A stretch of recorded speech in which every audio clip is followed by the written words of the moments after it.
اگر تو ماں ہو کے قرآن پڑھے تو بیٹا نیزے کی نوک پہ قرآن سناتا ہے۔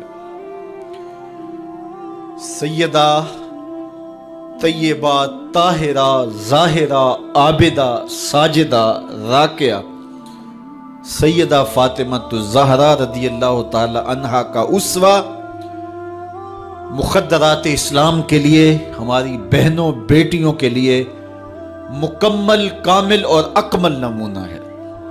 میری مائیں بہنیں بیٹیاں بھی پردے میں بیٹھ کے سن رہی ہیں، اور جو یہاں موجود نہیں ہیں، آپ لوگوں کی وساطت سے یہ پیغام ان تک بھی پہنچے گا، تو میں گزارش کروں گا اس بے حیائی کے ماحول میں، جبکہ میڈیا بے لگام ہے، سوشل میڈیا قیامت ڈھا رہا ہے، آنکھوں سے حیا اڑ گئی ہے، سوچوں میں آوارگی آ گئی ہے، لباس سمٹ کے بالکل واجبی سا رہ گیا ہے، اور حیا قصہ پارینہ بن گیا ہے۔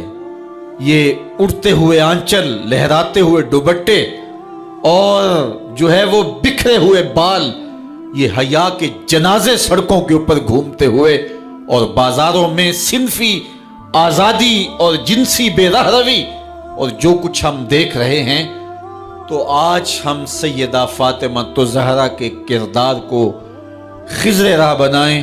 اقبال کہتا ہے مزرعے تسلیم را حاصل بطول، مادرا را اسوائے کامل بطول۔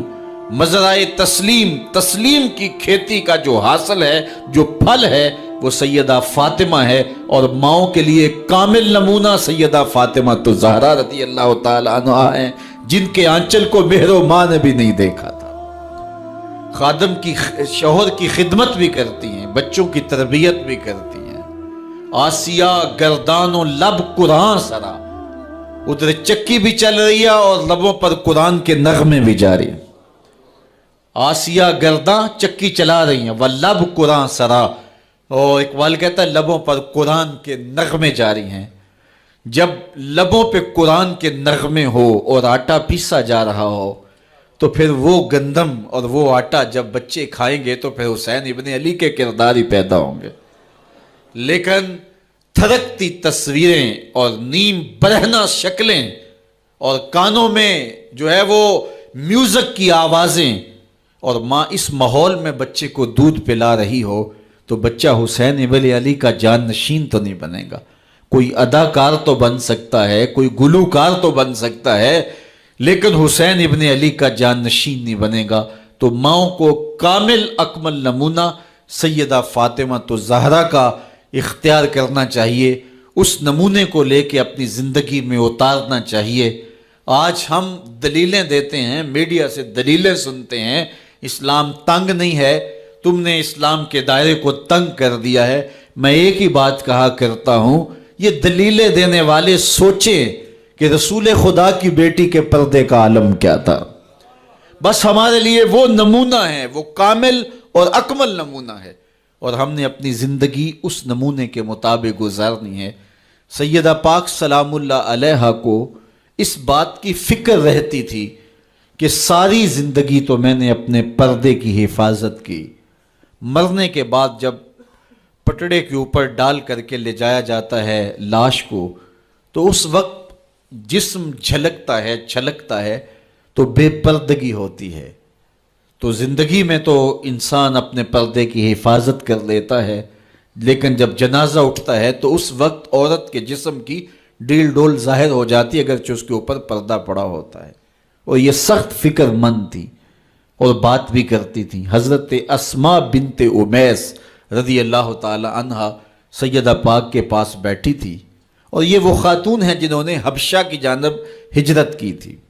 جب مسلمانوں پر حالات تنگ ہو گئے تو 2 مرتبہ حبشہ کی جانب ہجرت ہوئی ہے، اور تیسری ہجرت جو ہے وہ مدینہ المنورہ کی جانب ہوئی۔ تو حبشہ کی جانب انہوں نے ہجرت کی اور وہاں کچھ وقت گزارا تھا، تو انہوں نے کہا کہ میں نے وہاں ایک منظر دیکھا ہے کہ چارپائی کے چاروں پائے جو ہیں ان کے ساتھ شاخیں باندھی جاتی ہیں، اور شاخیں باندھ کے ان کو پھر آپس میں جوڑ دیا جاتا ہے، اور اس کے اوپر کپڑا ڈال دیا جاتا ہے، وہ ایک ڈولی بن جاتی ہے، اور اس میں عورت کا جنازہ ہوتا ہے۔ تو جب یہ بات سنی تو سیدہ کی خوشی کی انتہا نہ رہی، کہا یہ تو بہت اچھا ہوا۔ اور سیدہ پاک کا پھر جنازہ پردے کے ایسے ماحول میں اٹھتا ہے اور رات کی تنہائی میں اٹھتا ہے، اور بہت تھوڑے لوگ جنازے میں شامل ہوتے ہیں۔ اور پھر سیدہ پاک سلام اللہ علیہا کے پردے کا عالم یہ ہے، اہل سیر نے لکھا ہے کل قیامت کے دن جب میدان حشر میں سیدہ تشریف لائیں گی تو 70,000 حوروں کے جلو میں ہوں گی، اور جب گزریں گی تو آواز آئے گی یا اہل الجمع غدوا ابصارکم لأن فاطمہ بنت محمد حتی تمر، اے نبیوں، رسولوں، پیغمبروں، اے صالحین، نیکوکاروں، اے حشر کے میدان میں جمع ہونے والے لوگوں، اپنی نظریں نیچی کر لو، محمد کی صاحبزادی گزر رہی ہے۔ تو قیامت کے دن بھی اللہ ان کو یہ اعزاز دے گا، ان کو تکریم دے گا، ان کو عزت نصیب کرے گا۔ تو سیدہ پاک کا نمونہ زندگی ہماری مخدرات اسلام کے لیے، ہماری بیٹیوں کے لیے، بہنوں کے لیے کامل، اکمل اور مکمل نمونہ ہے۔ مزرعہ تسلیم را حاصل بطول، مادرانہ اسوائے کامل بطول۔ تو ان سے ہمیں سیکھنا ہے کہ انہوں نے اپنی ساری زندگی کیسے گزاری۔ آج کی عورت کہتی ہے کہ میں نہیں کر سکتی نماز، روزہ اور یہ امور نہیں بجا لا سکتی، بچوں کا بوجھ اتنا ہے، ان کی تربیت اور ان کو کھانا دینا، ان کو دودھ دینا، بار بار جو ہے وہ ان کا لباس تبدیل کرنا، کب وقت ہوتا ہے، میرے کپڑے بھی ناپاک ہو جاتے ہیں، تو کیسے میں ان کو جو ہے بچوں کو کروں اور اس کے بعد عبادات بھی وقت پہ کر سکوں، تو یہ بڑا مشکل ہے۔ وہ حضرت سیدہ کو دیکھیں کہ آپ اپنے کندھوں پہ مشکیزہ بھی اٹھا کے لاتی ہیں، چکی بھی پیستی ہیں، بیٹوں کی تربیت بھی کرتی ہیں، شوہر کی خدمت بھی کرتی ہیں، اور مصلی بچھا کے جب کھڑی ہوتی ہیں تو ساری ساری رات قیام میں، کبھی رکوع میں، کبھی سجدے میں گزر جاتی ہے، اور پھر کہتی ہیں مالک تیری راتیں اتنی چھوٹی ہیں، تیری بندی کا ذوق بندگی ہی پورا نہیں ہوتا، ایک تو رات اتنی لمبی بنا دے جی بھر کے تجھے سجدہ ہی کر سکوں۔ تو انہیں شکوہ رہتا ہے کہ راتیں اتنی چھوٹی ہیں اور میرا ذوق بندگی ہی پورا نہیں ہوتا۔ سارا دن روزے سے گزرتا ہے، رات قیام میں، رکوع اور سجود میں گزرتی ہے، اور بیٹوں کی تربیت کی تو وہ کائنات نے ایسی تربیت کا جوہر نہیں دیکھا ہے جو سیدہ فاطمہ کے گھر میں پلنے والے بچوں میں تربیت کا رنگ نظر آیا، کہ انہوں نے اپنا خون دے دیا لیکن دین کی آن پہ آنچ نہیں آنے دی۔ تو ان کی زندگی ہمارے لیے، ہماری مخدرات اسلام کے لیے، بہنوں، بیٹی اور ماؤں کے لیے کامل اکمل نمونہ ہے۔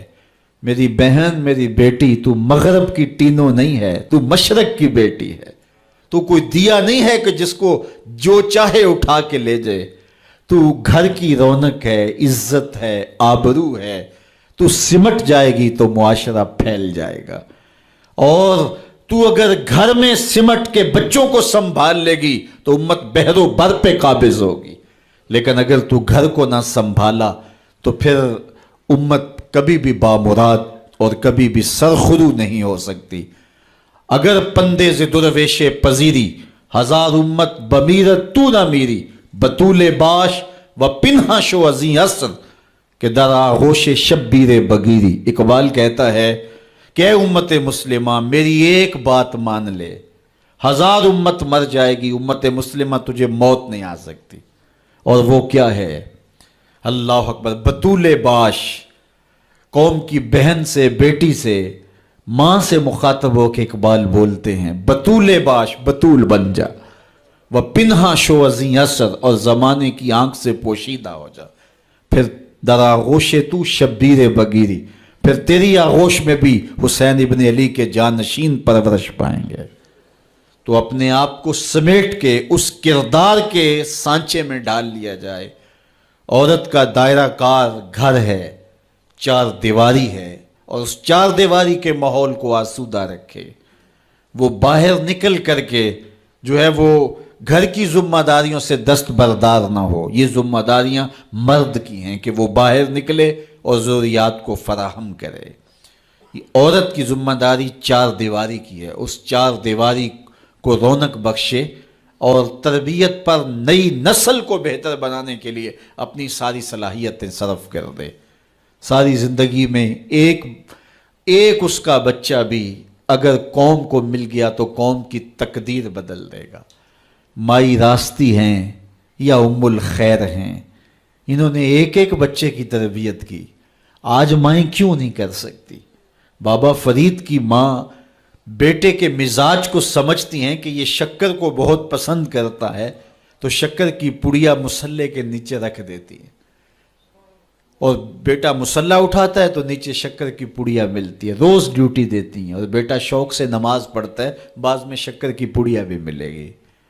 ایک دن کہیں گئی تھی تو نماز کا وقت ہوا، ماں وہاں بے چین ہے اور وہی مصلہ بچھا کے کہتی ہے مالک میری لاج رکھنا.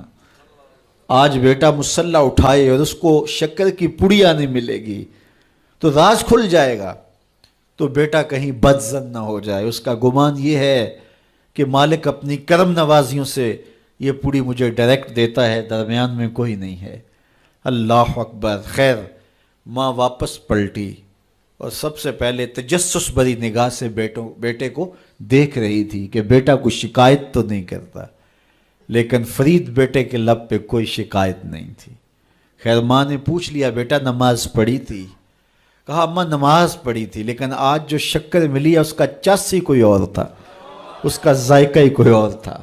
تو آنکھوں سے چھم چھم آنسو برسنے لگے. مالک تو نے میری لاج رکھ لی. تو پھر بتایا کہ بیٹے میں تو یوں ہی پڑیا رکھتی تھی، آج مالک نے جو ہے وہ میری لاج رکھی ہے اور تیرے مصلے کے نیچے پڑیا رکھ دی. پھر فرید بنا نا. تو پیچھے ماں کھڑی نظر آتی ہے، حضرت غوث اعظم رضی اللہ تعالی عنہ.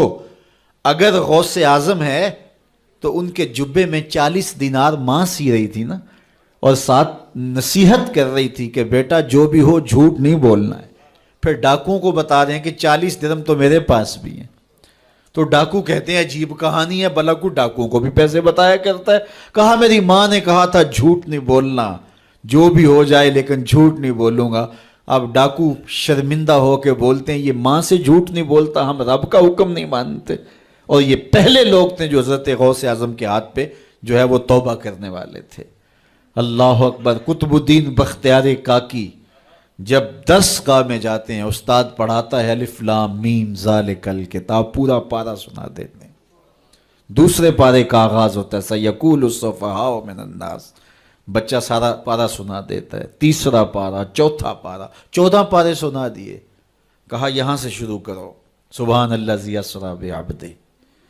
تو کہا بیٹا جس درس گاہ میں 14 پارے پڑھے تھے وہیں بقیہ قرآن بھی حفظ کر لیا ہوتا. کہا استاد جی میں کسی درس گاہ میں نہیں گیا، میری ماں 14 پاروں کی حافظہ تھی، اور صبح جب اٹھتی تھی تو قرآن بھی پڑھنے لگتی اور کام کاج بھی کرتی. تو بچپن سے ہی سن کے ماں کی آغوش سے یہ 14 پارے یاد ہو گئے. تو مائیں اگر ایسی ہوں تو بیٹے ایسے ہوتے ہیں. اس لیے ماں کے کردار کو روشن کرنا ہوگا، ماں کے کردار کو بہتر کرنا ہوگا. اور ماؤں کے لیے کامل اکمل نمونہ سیدہ پاک سلام اللہ علیہا کا نمونہ زندگی ہے، اور ان کی زندگی کے ایک پہلو سے روشنی لے کر کے، اجالا لے کر کے مخدرات اسلام کی زندگیوں میں چراغاں کیا جا سکتا ہے، اور ان کی زندگی سے ایک اچھی نسل تیار ہو سکتی ہے. کسی نے کہا تھا مجھے اچھی مائیں دے دو میں تمہیں اچھی نسل دوں گا. تو سیدہ پاک کا اسوہ ہمارے لیے یقیناً کامل اور اکمل نمونہ ہے. اللہ تعالیٰ ان کے نقوش پاک کی برکتیں اور ان کے وجود سے وابستہ رحمتیں ہماری ماؤں، بہنوں اور بیٹیوں کو نصیب فرمائے. اور آج کی اس مجلس میں ہم ان کی وساطت سے اللہ کی بارگاہ میں دعا کرتے ہیں، اے اللہ حیا سوز ماحول سے اس امت کو نجات عطا کر دے، اور اس امت کو پھر عظمت پارینہ و رفتہ عطا کر دے، اور قوم کی بیٹیوں کو اسوہ بطول پہ گامزن کر دے.